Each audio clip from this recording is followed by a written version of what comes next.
राम राम साथियों, एक बार फिर से स्वागत है आपका कृष्णा क्लासेस के ऑनलाइन प्लेटफॉर्म पर। तो एक बड़ी खबर और आप और मेरे जैसे पीएचडी स्कॉलर के लिए एक बड़ी खुशखबरी लेकर आपके बीच में आया हूं। यूजीसी ने भी एक धमाका कर दिया है। जिसकी चर्चा परिचर्चा कुछ दिनों से हो रही थी, उसको यूजीसी ने एक बैठक के द्वारा बातें मान ली है और उसका विज्ञापन भी जारी कर दिया है। देखिए, यूजीसी के अध्यक्ष या यूजीसी के हेड जगदीश कुमार जी ने अपने ट्विटर हैंडल पर भी इसकी जानकारी हमको दी है। क्या है, सबसे पहले इनका ट्वीट पढ़ने का प्रयास करते हैं, इन्होंने क्या लिखा है और भी समझाता हूं आपको। कहते हैं, from the academic session 2024-25, from the academic session 24-25, all universities can use net score for admission to PhD program in place of entrance test conducted by the different university. NTA is working on launching the NET application process for June 2024 session sometime next week. कुछ समझ में आया आपको? समझाता हूं क्या है। कह रहे हैं कि अभी जो आपका एग्जाम होता है, यूजीसी जो आपका एग्जाम कंडक्ट करवाती है साथियों, यूजीसी नेट का एग्जाम लेती है। आपको पता है कि एक ही पेपर होता है नेट के लिए और जेआरएफ के लिए।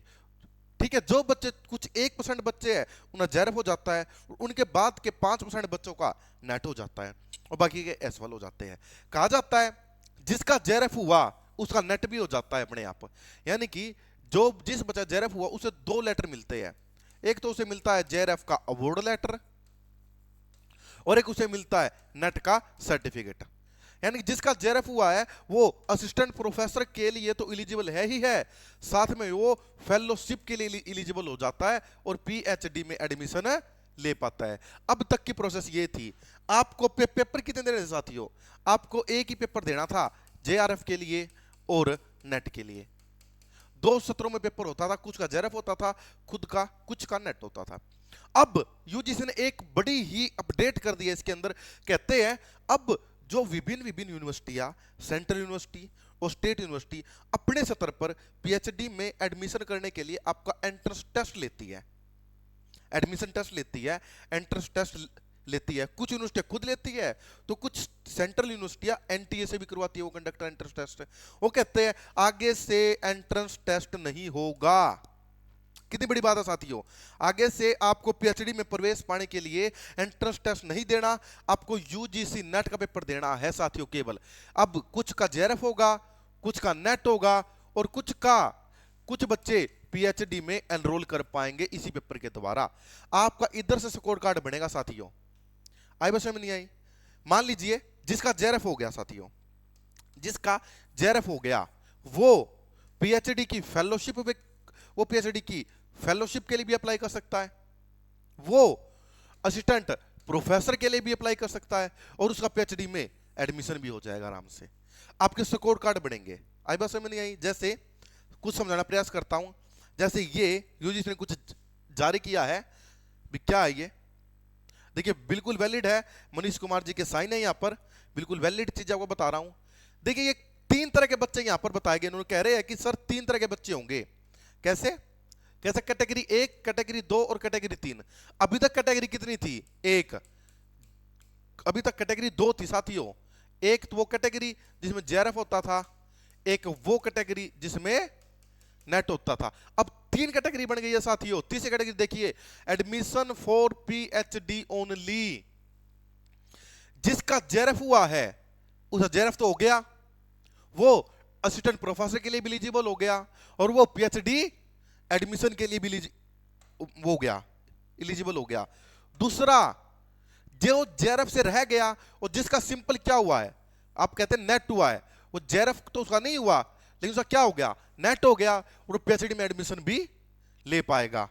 समझे या बात को? नहीं समझे? कुछ बच्चे, तीसरा बच्चा वो होगा जिसका ना तो जेआरएफ हुआ है, जिसका ना नेट हुआ है, ना जेआरएफ हुआ ना नेट हुआ, लेकिन वो इतना स्कोर अचीव कर गया है कि उसका एडमिशन तो पीएचडी में हो जाएगा। अब आपको अलग अलग यूनिवर्सिटियों के पीएचडी के एंट्रेंस टेस्ट नहीं देने। अब आपको यूनिवर्सिटी के एंट्रेंस टेस्ट का फॉर्म भी नहीं भरना, ना एंट्रेंस टेस्ट देने, एक ही पेपर दो यूजीसी नेट का। आई बस में नहीं आई? फिर समझ लो, कुछ बच्चों की तीनों चीज होगी, जेआरएफ होगा, नेट होगा, पीएचडी एडमिशन होगा। कुछ बच्चों का जेआरएफ नहीं होगा, सिर्फ नेट हुआ जिनका, उनको नेट का सर्टिफिकेट मिलेगा और वो पीएचडी में एडमिशन ले पाएंगे। कुछ का ना जेआरएफ हुआ ना नेट हुआ, केवल क्या कर पाएंगे, पीएचडी में एडमिशन ले पाएंगे। सबका अलग अलग स्कोर कार्ड जारी होगा।